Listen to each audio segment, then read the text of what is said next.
এক বছর ধরে জঙ্গলের আশেপাশের গ্রামের মানুষ থেকে গবাদি পশুকে চিতাবাঘ ভল্লুকের হামলা থেকে রক্ষা করার চেষ্টা চালাচ্ছে উত্তরাখণ্ডের বন দফতর। 2025 সালে একের পর এক মানুষের মৃত্যুর পর চিতাবাঘ চিহ্নিত করে ধরার নির্দেশ দেওয়া হয়েছিল বন দফতরের তরফে, কিন্তু কোনো লাভ হয়নি।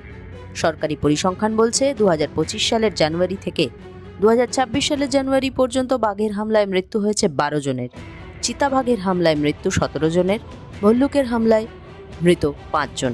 তাই এবার সরাসরি চিতাবাঘ থেকে ভল্লুকের মতো বন্য প্রাণীকে মেরে ফেলার নির্দেশ দিল বন দফতর। 2025 সালে বাঘ, চিতাবাঘ, ভল্লুক সহ 109টি পশুকে খাঁচায় ভরার নির্দেশ দিয়েছিল বন দফতর। এবার নির্দেশ দেওয়া হলো 13টি চিতাবাঘ, 3টি ভল্লুককে মেরে ফেলতে হবে।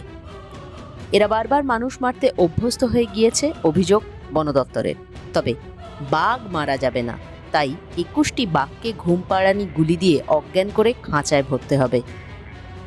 ভারতের আইনে রয়েছে, পশু মানুষের জন্য বিপজ্জনক হলে তাকে মেরে ফেলার নির্দেশ দেওয়া যেতে পারে। সেই আইনের প্রয়োগ একাধিকবার হয়েছে ভারতে, যদিও বাংলার সুন্দরবনে ম্যান ইটার বাঘকে এখন আর মরতে হয় না। একদিকে যখন দেশের সরকার বন্যপ্রাণ রক্ষায় একের পর এক পদক্ষেপ নিচ্ছে, সেখানে মানুষকে বাঁচাতে বন্যপ্রাণী মেরে ফেলার এই নির্দেশে তৈরি হয়েছে নতুন বিতর্ক। আদতে এর পিছনে সরকারের উদ্দেশ্য নিয়ে উঠেছে প্রশ্ন।